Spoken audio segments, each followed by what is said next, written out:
Hello and welcome to the Addington Court YouTube channel. I'm your host Tom Gowers, and today we're going to be talking about whether you can really play golf on the cheap. Now,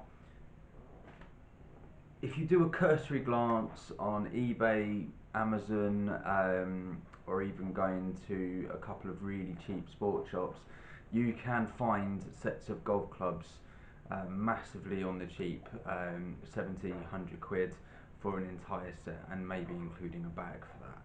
I'm going to go down it a slightly different way. Now,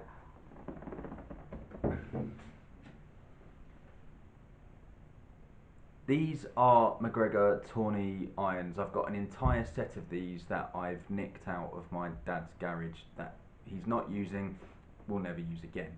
So I wanted to see whether, with a bit of elbow grease, I could get these back into a properly playable condition. I've also got the woods. Now, for those of you who don't know, McGregor were fairly famous golf brand back in the day. They signed Jack Nicklaus in the 60s, just as he turned pro. I think it was 1961. And actually Jack Nicklaus ended up owning the majority share of the company at one point before he sold it in the 80s.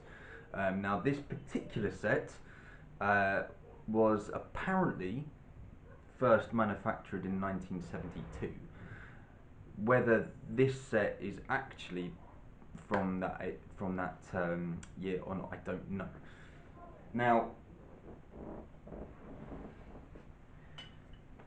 I've got some white wine vinegar, I've got some cloths, and I've got my rubber gloves. I'm not expecting these to end up being back to the original condition by any stretch. For that, I would probably need to re-chrome them, but they are bladed irons, and other than the rust, they actually look in pretty good nick. So if I can get the rust off, it'd be interesting to see how they play. This is going to be a 3-part series where we refurb them, we test them on the range, see how they go, compare them to modern clubs with ball flight, how they feel, distance for the equivalent clubs, all of those sorts of things, and then take them out on the course and see how they play around the course. Again, I'm not expecting them to be as good as modern day clubs by any stretch. I don't think anyone would seriously consider that to be the case. But if you can get these clubs playing, then basically you've got an entire set for free. All you needed was a bit of elbow grease and some time. You can pick up a set of these on eBay, this exact set of irons, for about 30 quid. I would almost guarantee you can't do that for modern day clubs. I think most single junior clubs are about £25. So that's kind of where we're playing with it. I'm going to get started. I'll keep you up to date throughout the video as to how I'm getting on, and then we'll take them out the range, and then we'll take them out on the course. Let's see how I get on.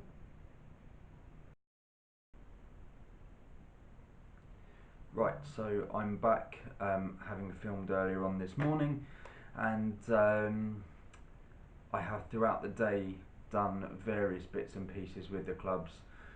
Soaked them in white wine vinegar, gave them a scrub, then soaked them in soapy water, gave them a scrub, and then another load of white wine vinegar, gave them a scrub, and then just rinsed them and dried them. So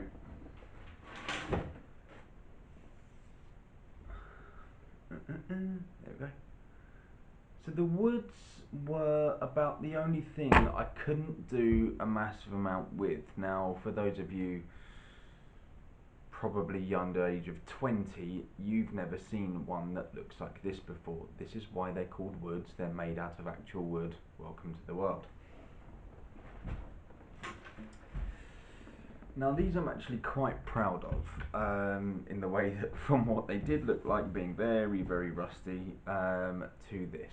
Now you can actually see there that this is a 4 iron. You can see that it says McGregor, you can see that it says Tawny just there, and you can see the grooves. Now one thing that I wasn't really aware of that you might be able to see is just here, it's got DX, DX, DX, DX all the way down. Not a clue what that means, if anything at all. It might have just been something that they did when they designed them. Got a 6 iron here, again very similar in so far as managed to, you can actually see everything, which I'm pretty proud of. Not all of the dirt and rust, and that's a massive chip there. It's just the fact it's an old club. They're not going to ever be completely perfect, but what you'll see in the next video is me taking these clubs onto the range, giving them a bash and comparing them to my clubs that I use, my set of clubs that I use. I've got the Cobra 1 length irons, so they're going to be very, very different in that sense anyway. My set of irons goes from 5 iron through to gap wedge, so I've not got a 4 or 3, which this set does, and I've only got a hybrid and a driver, so I don't have the 3 wood or 4 wood that this one does.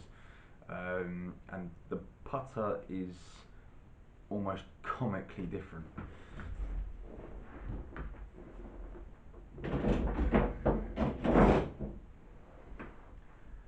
That's the putter. For all of you people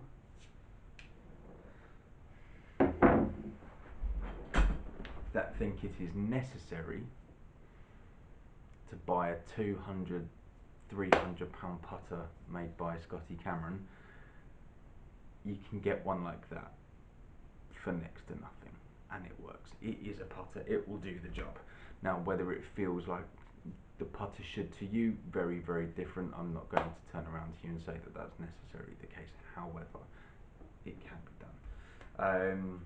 As always, if you like what we're doing, please do hit the subscribe button at the bottom. Like it, share it, do whatever. But this, as I said, is going to be the first of a 3-part series. The next part we're going to be on the driving range, and then the third part I will take them out on the course and show you just how comically bad I'm going to be with some 1970s golf clubs. Anyway, have fun, and I'll see you then.